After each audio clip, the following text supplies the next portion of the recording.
नमस्कार दोस्तों। हर हर महादेव। जय श्री राम।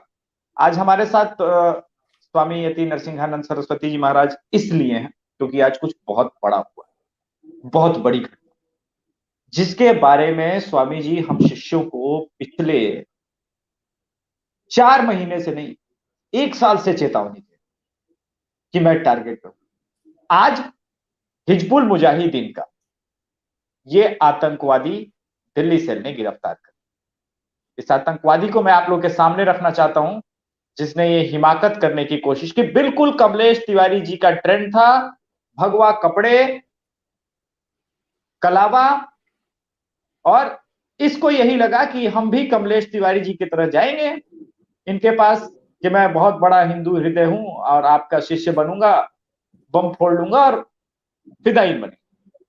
सेल्फ सुसाइड वगैरह भी ये कर सकता था और इसके पास गन दोनों थे। आज मैं आपसे सवाल पूछना चाहता हूं दोस्तों, स्वामी जी तो हमारे साथ हैं ही जुड़े हुए साक्षात आशीर्वाद देने के लिए। जब डासना मंदिर में एक 14 साल के मुस्लिम लड़के को पीटा गया था तो बीबीसी, दवायर, लायर, कायर ये सब आकर के स्वामी जी से पूछे बच्चे को मारा। 24 साल का ये आतंकवादी है जिसको मैंने दिखाया है। आप ये सोचिए ये कितने साल की उम्र में हिजबुल मुजाहिदीन के ऑफिस गया होगा ट्रेनिंग लेने। स्वामी जी प्रणाम। हर हर महादेव मेरे शेर, बहुत खुश रहो। माँ और महादेव सदैव तुम्हारी रक्षा करें। जय हो तुम्हारी मेरे बच्चे, जय हो, बहुत खुश रहो। स्वामी जी आज तो जिहादियों का एक नेक्सस पकड़ा गया है। एक सवाल मन में आया था कि अमानतुल्लाह ने पोस्टर लगवाई और कहा कि वाजिबुल कत्ल है, सर कलम होना चाहिए, और ये भी दिल्ली से पकड़ा गया। मैं क्यों ना मानूं और मैं क्यों ना सीधे सीधे इल्जाम लगाऊं कि अमानत उल्लाह के प्रश्रय से ये हिजबुल मुजाहिदीन का टेररिस्ट आपकी हत्या का प्रयास कर। देखिए, केवल एक अमानतुल्लाह खान नहीं है ये, वैसे ही दारुल उलूम वाले, दिल्ली का जामा मस्जिद वाले, ये सारे लोग मिले हुए हैं और ये सारे लोग जिहादी हैं। सारे लोग जिहादी हैं। मुसलमान अच्छा और बुरा मुसलमान नहीं होता।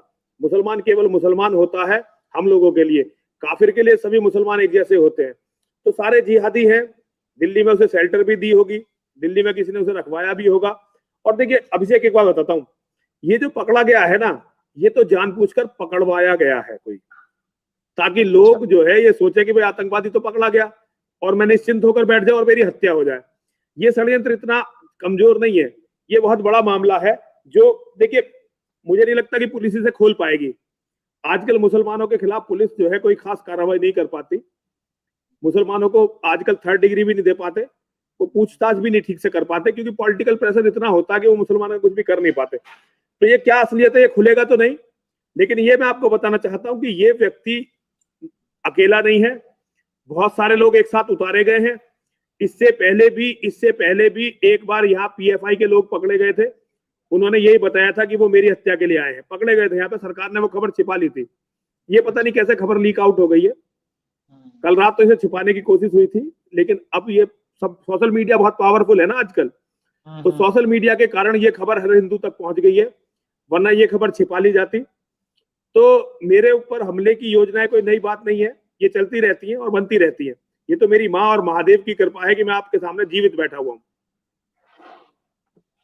स्वामी जी एक सवाल मन में ये भी उमड़ा जब ये मैंने खबर पढ़ी कि आज दिल्ली स्पेशल पुलिस ने जब ये पकड़ा, तो क्या मेरा सवाल भी है कि क्या दिल्ली स्पेशल पुलिस अमानतुल्लाह खान को अरेस्ट करके ये पूछेगी कि तुम्ही ने तो कहा था, जिसका इफेक्ट आज ये दिख रहा है? नहीं, इतनी पुलिस में हिम्मत नहीं है। देखिए दिल्ली पुलिस तो मौलाना साद को गिरफ्तार नहीं करवा पाई, जिसने कोरोना फैलाकर पूरे भारत की इकोनॉमी को बैठा दिया, लाखों लोग मरवा दिए। उस मौलाना साद को नहीं गिरफ्तार करना तो छोड़िए, अभिषेक बेटा, वो मौलाना साद को थाना नहीं दिखा पाई। तो ये अमानतुल्लाह को गिरफ्तार करने के इसके कोई चांस नहीं है। खाना पूर्ति होगी, अब ये थोड़े बहुत दिनों के लिए जेल जाएगा, फिर छूट जाएगा, और बाकी जो लोग इसके और साथी हैं वो हमारी हत्या के लिए लगेंगे। ये एक खाना पूर्ति है, कोई खास विशेष बात नहीं है। तो ट्रेंड तो फिर वही, मैंने पिछले भी एपिसोड में ये पूछा था कि जब धर्म संसद होगा तो हो सकता है कोई कालनेमी बन के आए। ये मैं इसको कालनेमी ही मान के चलता हूँ। बिल्कुल बिल्कुल। तो धर्म संसद में तो फिर ऐसे कई कालनेमी दिखेंगे। देखिए कोशिश करेंगे वो ना आए, और उसके लिए प्रयास करेंगे, सरकारों से भी मदद मांगेंगे, सरकार भी मदद कर सकती है, और नहीं भी करे तो कोई बात नहीं, हम सक्षम है। देखिए शिवम, देखिए अभिषेक, हमें लड़ना पड़ेगा, आज हिंदू को फाइटिंग मोड में आना ही पड़ेगा। लड़ाई जमीन पे चले या ना चले, हिंदू को अपने दिमाग में लड़ाई को रखना पड़ेगा। जैसे कुरान कहती है ना कि जिहाद जमीन पे हो या ना हो, मोमिन को अपने दिमाग में जिहाद रखना है। मैं हिंदुओं को बताना चाहता हूं कि उसी तरह से हिंदुओं को हर वक्त अपने दिमाग में लड़ाई को रखना है, क्योंकि लड़ाई ये हर हिंदू के घर तक पहुंचेगी। तो धर्म संसद तक देखिए क्या क्या चीजें होती हैं, लेकिन ये है कि बहुत अच्छी इवेंट होगी, दुनिया में मैसेज जाएगा। बाकी मैं तब तक रहूंगा, ये बहुत मुश्किल है, ये कहना बहुत मुश्किल है, क्योंकि उन्होंने पूरी ताकत लगाई इसलिए कि ये धर्म संसद ना हो। विश्व धर्म संसद ये पहला ऐसा रिलीजियस एक प्रोग्राम हो रहा है, एक ऐसा कार्यक्रम हो रहा है जो इस्लाम के जिहाद को वैचारिक रूप से चुनौती दे रहा है। केवल भारत में नहीं अभिषेक, ये पूरी दुनिया में अपने आप में एक अकेला प्रोग्राम है जो इस्लाम के जिहाद को चुनौती दे रहा है। तो ये उससे पहले ये बहुत नाटक करेंगे और मेरा हत्या करने का प्रयास करेंगे, लेकिन मैं जहां तक भी मेरी आवाज जा रही है, आपके सारे फॉलोवरों से, अपने बच्चों से, शेरों से, सभी से ये कहना चाहता हूं कि धर्म संसद कैंसिल मत करिए। धर्म संसद मेरी हत्या से भी कभी भी स्थगित नहीं होनी चाहिए। मैं मरूं या जीऊं ये अलग बात है, लेकिन धर्म संसद क्योंकि बहुत बड़ा एक विजन है, और वो विजन है पूरी दुनिया की एकता का विजन, पूरी दुनिया के एकत्रीकरण के बाद इस्लाम के जिहाद से लड़ने का विजन, इस्लाम के जिहाद को जड़ से मिटाने का विजन। तो ये मेरा विजन खत्म नहीं होना चाहिए। ये तुम सब जैसे बच्चों, तुम जैसे सब बच्चों की जिम्मेदारी है कि तुम लोग ये याद रखो कि मैं क्यों मारा जा रहा हूं, और तुम लोग दुनिया को बताओ कि मैं क्यों लड़ा था, और ये मेरा विजन खत्म नहीं होना चाहिए। नहीं, वो तो खैर आपका विजन हम ऑलरेडी खत्म नहीं होने देंगे, लेकिन आज मैं दर्शकों को ये बता दूं, the accused identifies as Mohammad Dar Jahangir, और ये 41,000 रुपए, बम, सब कुछ इसके पास था, और स्वामी जी की हत्या के लिए पकड़ा गया है। दर्शक से सवाल लेंगे सीधे सीधे। मोबाइल यूनिवर्स, गौरव प्रधान कह रहा था कि वो आतंकी नहीं था, यति बाबा का ही लोकल गुंडा है। एक प्लांटेड न्यूज वालों ने ऐसा कुछ कहने की कोशिश की है। दूसरा, अंकुर कौशिक कह रहे हैं, यति जी मेरा एक सजेशन है, आप आपकी टीम में शामिल जो हो उसका लिंक अच्छे से चेक करें। ये दो, एक सजेशन आपके समर्थक का और एक आपके चेक करते हैं। हमारे यहाँ जो मंदिर में आता है ना, हम उसकी तलाशी लेते हैं, उसके कागज नहीं देखते, हम देखते हैं कि वो हिंदू है कि नहीं है। अगर वो हिंदू है तो मंदिर में आता, नहीं है तो नहीं आता, हम अच्छे चेक। और ये गौरव प्रधान कौन है, क्या कह रहा है गौरव प्रधान? ये मुझे पता नहीं है, ये कोई न्यूज चैनल वगैरह में कोई काम करता है वो। नहीं, ये एक टुच्चा, एक ये छिछोरा आदमी है कोई, इसने बहुत ही अफवाह फैलाने की कोशिश की कि पश्चिमी बंगाल का जो चुनाव बीजेपी हारी है वो हमारे कारण हारी है। ये एक छोटा सा दलाल है, ये एक कुछ मंत्रियों के साथ काम करता है, क्योंकि आजकल जो सरकार चल रही है ना वो दलालों पर बहुत विश्वास करती है। तो ये एक कोई बहुत ही घटिया आदमी है जो हिंदुओं का मनोबल तोड़ने के लिए और मुसलमानों को हिंदुओं में इंजेक्ट करने के लिए लगाया गया है। इसका कहना यह है कि पश्चिमी बंगाल के बारे में जो हमने बोला, तो वहां के जो भले मुसलमान थे वो बीजेपी से नाराज हो गए और उन्होंने बीजेपी को वोट नहीं दी, इसीलिए जो है बंगाल का चुनाव बीजेपी हार गई। इस मूर्ख को यह पता नहीं है कि मुसलमान अच्छे और बुरे नहीं होते, मुसलमान तो मुसलमान होते हैं। दुनिया में इस्लामिक कट्टरवाद नहीं। जी स्वामी जी, सॉरी इंटरप्ट करने के लिए, हाँ बोलिए।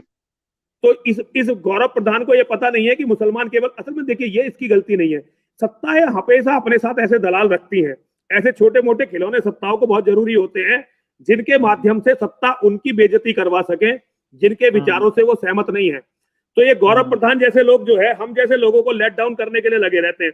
असल में इसकी अपनी तो कोई औकात है नहीं, ये एक तुच्चे तरह का ब्लैकमेलर है। इसने कई लोगों को जो है ब्लैकमेल किया है। अब हमें ब्लैकमेल कर नहीं सकता, हमें क्या ब्लैकमेल करेगा?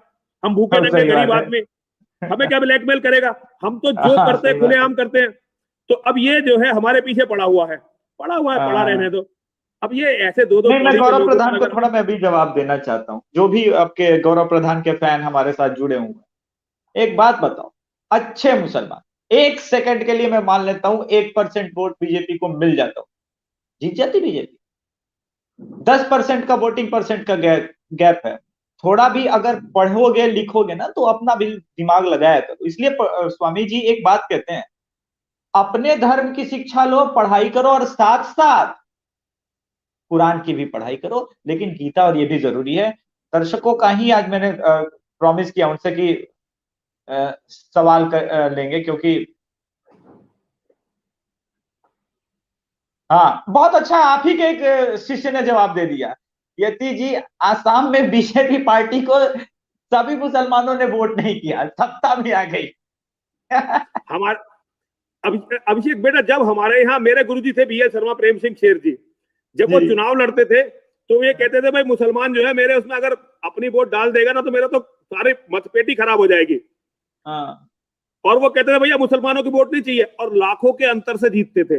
असल में ये बीजेपी वालों ने जो सी ग्रेड के दलाल रखे हैं ना अपने पास अभिषेक, ये जो सी ग्रेड के लोग जो जिनकी कोई थिंकिंग नहीं है, जिनका कोई लॉजिक नहीं है, जो केवल ब्लैकमेलर टाइप के टुच्चे लोग हैं, इन्हें पता ही नहीं है इस्लाम के बारे, ये इस्लाम को जानते नहीं, ना ये इस्लाम को जानते, ना ये हिंदू मन को जानते, हिंदुओं के मन को भी ये नहीं जानते। लेकिन भाई पैसे तो इन्हीं के पास है, इनकी बड़ी बड़ी लॉबिंग है, ये हर तरह की दलाली करते हैं, ये इनके पास पूरे रैकेट हैं जिनके माध्यम से लोगों को ब्लैकमेल करते हैं। ये एक बहुत ताकतवर लॉबी है, ये दलालों की एक बहुत ताकतवर लॉबी। इनके साथ बहुत सारे यूट्यूबर हैं, इनके अपने एक अपना पूरा गिरोह है इनका, जिसका काम है केवल नेताओं की चमचागिरी करना। आज जो लोग हैं ये 2014 के बाद ये हिंदूवादी हो गए। जो कुछ टीवी पर भी आप लोग देखिए, जैसे नेशनल मीडिया में बहुत सारे लोग 2014 के बाद हिंदूवादी हो गए। इन्हें ये पता नहीं कि हम हिंदूवाद की लड़ाई उस समय लड़ रहे हैं जब नरेंद्र मोदी को इस देश में कोई जानता नहीं था, नरेंद्र मोदी को कोई इस देश में जानता नहीं था। नरेंद्र मोदी को प्रधानमंत्री बनाने के लिए नरसिंहानंद सरस्वती ने केवल अपना पसीना नहीं बहाया, बल्कि अपना खून भी बहाया है। और योगी जी के लिए जो हमने किया था, अब उसे गाने से कोई फायदा नहीं है, लेकिन सबसे ज्यादा माहौल योगी जी के लिए इस प्रदेश में हमने बनाया। आज ये भी हम योगी जी के साथ खड़े हैं। नहीं, साथ हैं योगी जी के। चुनाव में हमारा सीधा विकल्प है, हम योगी जी के साथ रहेंगे, हमें योगी जी के साथ रहना है, क्योंकि हम तो चाहते हैं योगी जी भारत के प्रधानमंत्री बने। हाँ, हम तो ये चाहते हैं कि भारत में, हमारा तो टारगेट है कि योगी जी भारत के प्रधानमंत्री बने। और योगी जी से अनुरोध है कि ऐसे दलालों से बच के रहें। ये आज के सत्ताधारियों ने जो है, आज के कुछ केंद्रीय मंत्री हैं जिन्होंने ये गौरव प्रधान जैसे छिछोरे और घटिया लोग पाल रखे हैं।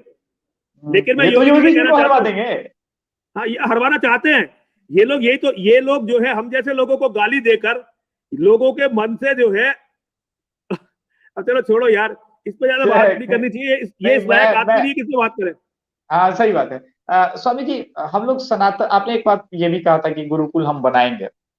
दर्शकों, फिलहाल तो सपोर्ट के लिए स्वामी जी का कोई अकाउंट नंबर है ही नहीं, तो आप लोग हमें ही सपोर्ट कीजिए, हम ही हैं जो स्वामी जी को लेटर ऑन सपोर्ट कर देंगे, तो कोई बात नहीं है। अभी स्वामी जी, हमारा गुरुकुल का जो मिशन है, तो हम गुरुकुल का सपना देखें, क्योंकि आप बार बार ये कह रहे हैं कि आप रहे ना रहे, तो मैं ये चाहता हूं कि जो भी हो जाए, आपके सपनों को आपके शिष्य, चाहे शुभम भाई हो, मैं हूं, अंकुर भैया हो, आप जानते हैं कि हम लोग आपके साथ हैं, तो एक गुरुकुल बनाना और एक बहुत बढ़िया वर्ल्ड क्लास हिंदुओं के लिए हॉस्पिटल बनाना, इस सपने को हमें कैसे पूरा करना है, थोड़ा इसके बारे में बताइए।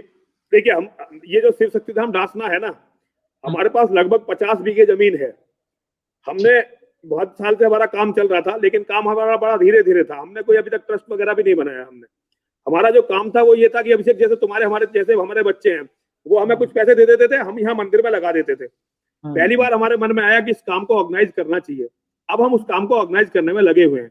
जैसे लॉकडाउन खुलेगा हम 3 ट्रस्ट बनाएंगे एक साथ 3 ट्रस्ट, जिसमें एक जो ट्रस्ट होगा हमारा, वो ट्रस्ट होगा यति नरसिंहानंद सरस्वती फाउंडेशन, जो सेवा का कार्य करेगा, जिसमें हमारे लोग जो सेवा वाले हैं वो सेवा का कार्य करेगा। दूसरा जो है, एक है महाकाली वेद विद्यापीठ। महाकाली वेद विद्यापीठ में हम जो बच्चों को जो है वेद की और साइंस की शिक्षा देंगे। और एक है हमारा श्री कृष्ण योग धाम।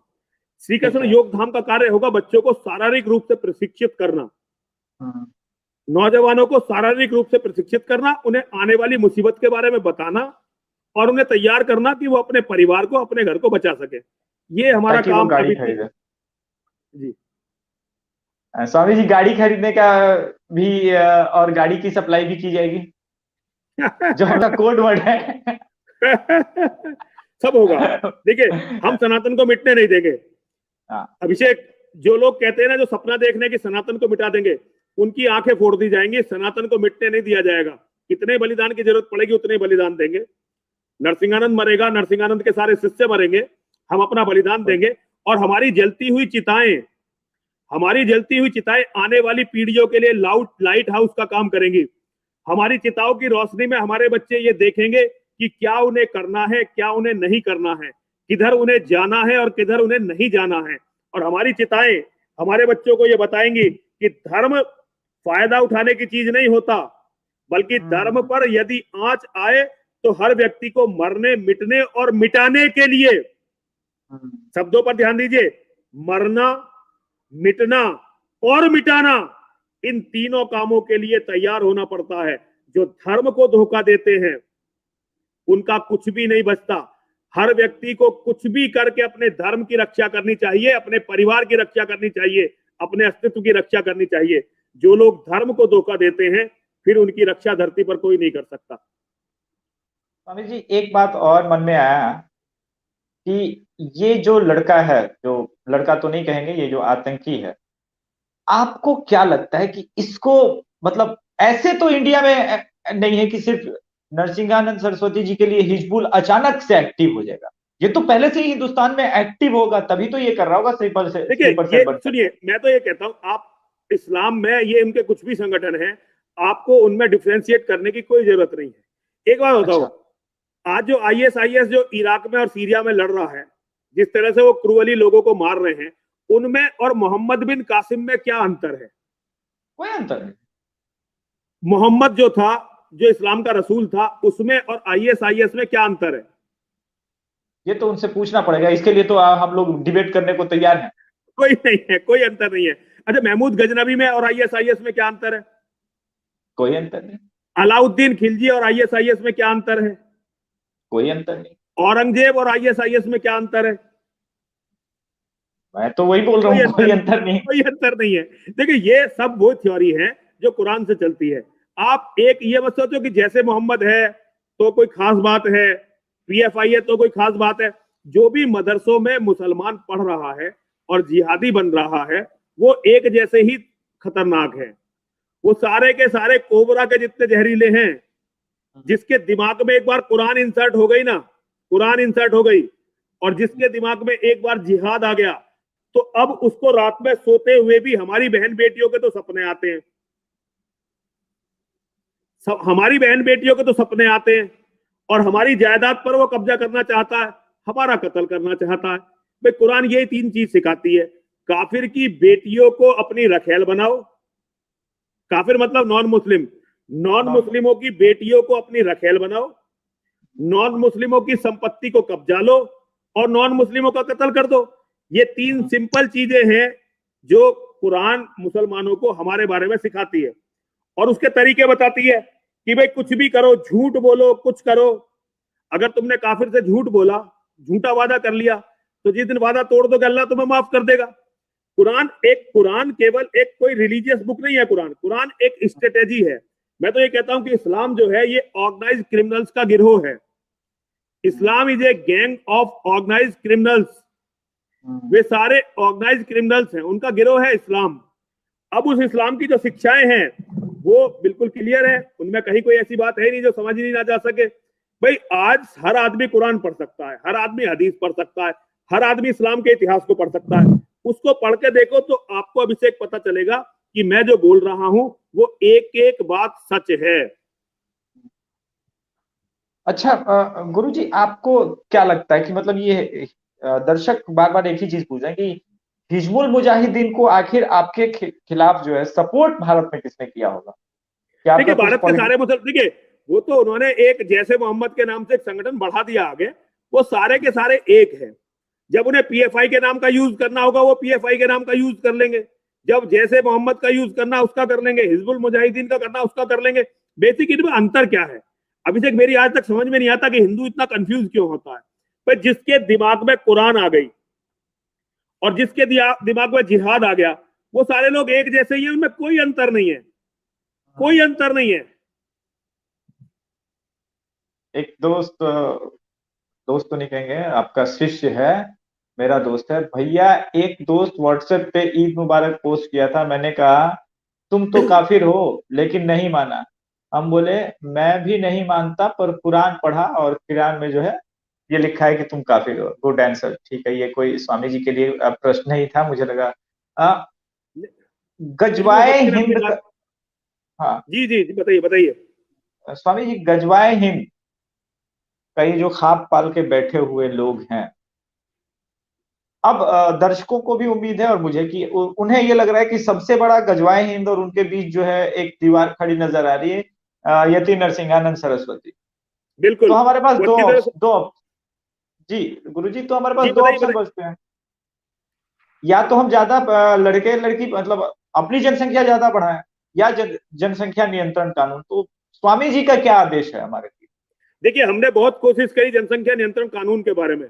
हमने भारत सरकार से इस कानून के अलावा कभी कुछ नहीं मांगा। हमने कभी कुछ नहीं मांगा। हम जानते हैं कि सरकार हमारी लड़ाई नहीं लड़ सकती, अपनी लड़ाई हमें खुद लड़नी है।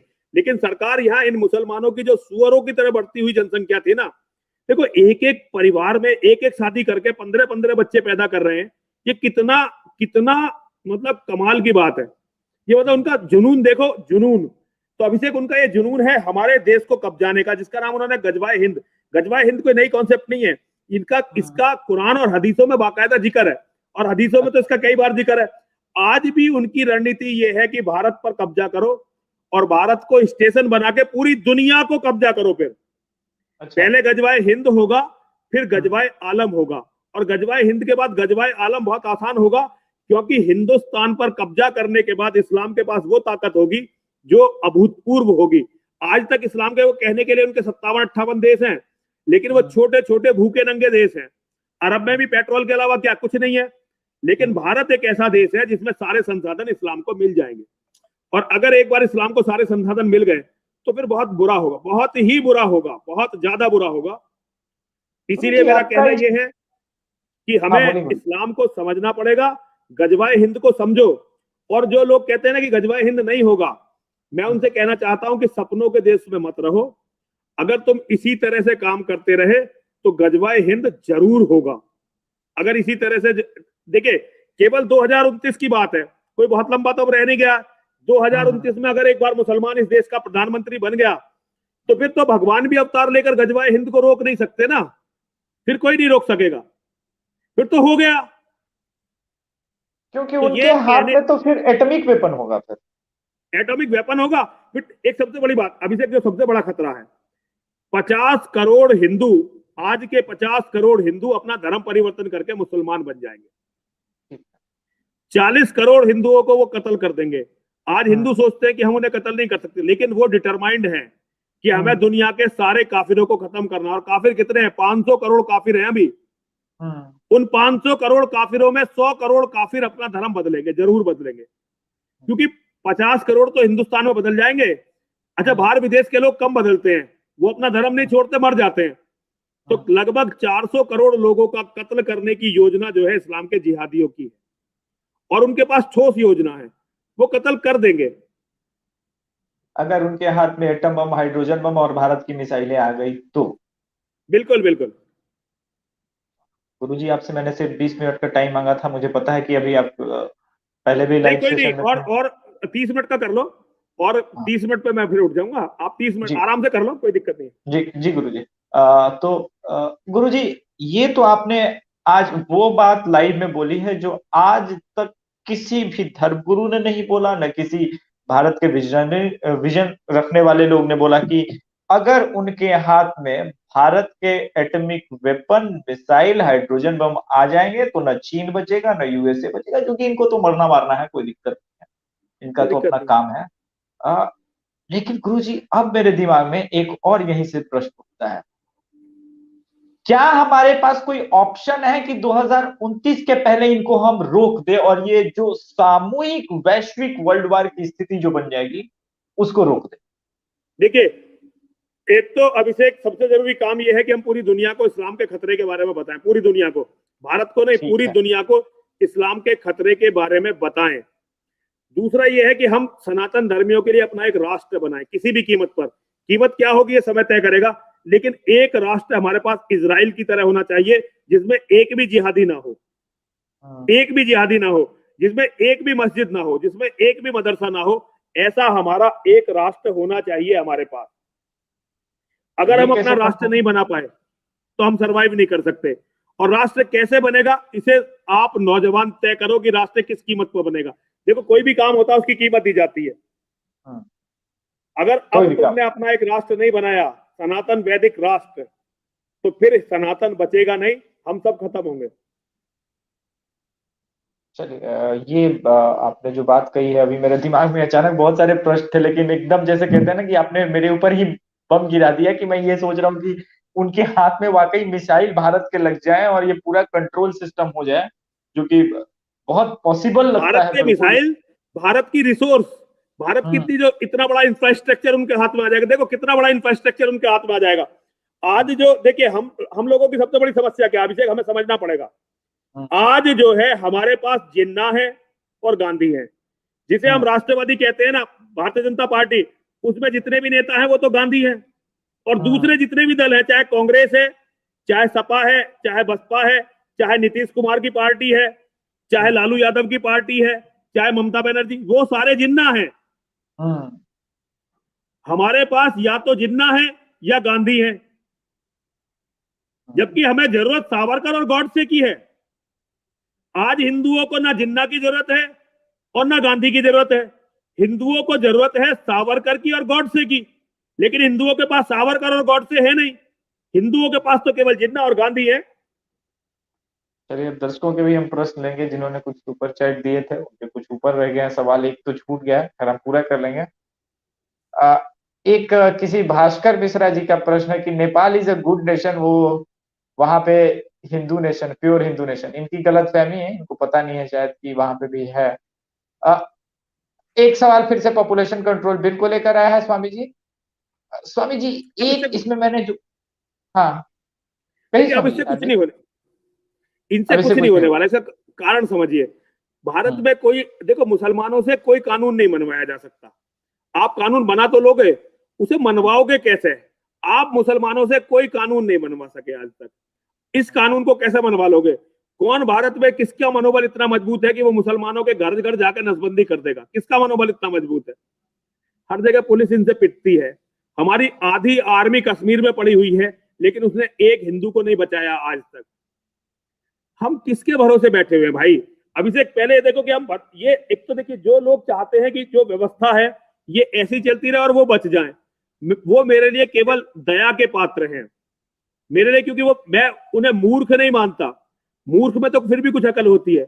मैं उन्हें जड़ बुद्धि मानता हूं। और ऐसे जड़ बुद्धि मेरे लिए केवल दया के पात्र हैं, इसके सिवा और किसी चीज के पात्र नहीं है वो।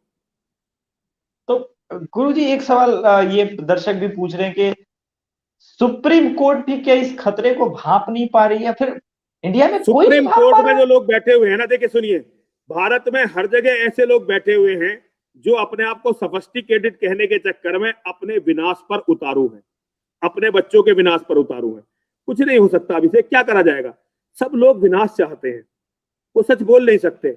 अभी देखो, वो क्या नाम था उसका, सिया वक्फ बोर्ड वाला वसीम रिजवी जो था, उस पर 50,000 रुपए का जुर्माना लगा दिया। एक, अरे सुप्रीम कोर्ट को पहले जानना चाहिए था कि है क्या सच।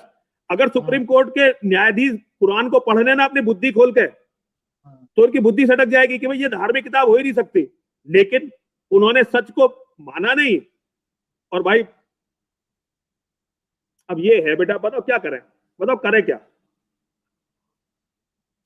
चलिए गुरु जी, ठीक है, अब तो हम समझ रहे हैं। अब जब से आपने ये वो वाली मिसाइल और ये वाली बात कह दी है ना, कि ऑल ऑफ द सडन मेरे दिमाग में आज रात भर यही रिसर्च चलेगा कि आपके आदेश पे, कि क्या उसके सॉल्यूशंस निकाले जा सके दर्शकों के आगे। दर्शक भी, आप लोग भी थोड़ा ढूंढिए, और स्वामी जी की इस बात को, इस इतनी ऑडियो क्लिप को एक बार सोचिएगा, जो स्वामी जी ने कहा कि एक मुसलमान प्रधानमंत्री, गृह मंत्री जब बना था, तो अपनी बेटी को, उनकी बेटी किडनैप हुई और और पूरे आतंकवादियों को छोड़ना कश्मीर को पड़ा। खाली करवा दिया था। उस गृह और मंत्री ने हिंदुओं से पूरे कश्मीर को खाली करवा दिया था। और आज जी। जो भारतीय जनता पार्टी जो शासन में है ना, ये उस समय समर्थन कर रही थी बाहर से उस सरकार का। हम्म। और इन्होंने आडवाणी को जब लालू प्रसाद ने पकड़ लिया था ना बिहार में, तब तो सरकार गिरा दी थी। हम्म। लेकिन 6 लाख पंडितों के मरने पर, भागने पर, उनकी बेटियों से बलात्कार होने पर सरकार नहीं गिराई थी। तो अब वही हिंदुस्तान में सवाल। नेताओं के लिए सत्ता बड़ी चीज है भाई। हिंदुस्तान में नेताओं के लिए सत्ता बड़ी चीज है। और उनके चमचों के लिए, उनके चाटुकारों के लिए नेताओं की वाहवाह करना बड़ी चीज है। तो दर्शकों, ये सोचने की बात है कि आपकी अग्नि मिसाइल एक ऐसे आदमी के हाथ में अगर लग जाए कि वो पल भर में अमेरिका पे, फ्रांस पे या चीन पे, उसका मकसद ये नहीं है कि कहाँ गिरे, वो कहीं भी गिराएगा, क्योंकि उसका मकसद ये है कि 550 करोड़ डेंजर में हो। स्वामी जी जो बात कर रहे हैं, एक सवाल जाते जाते रह गया है, स्वामी जी से दीक्षा कैसे लें, ये एक बंधु जी सवाल कर रहे देखिए, ये तो हैं। दीक्षा तो उसे दासना मंदिर ही आना पड़ेगा।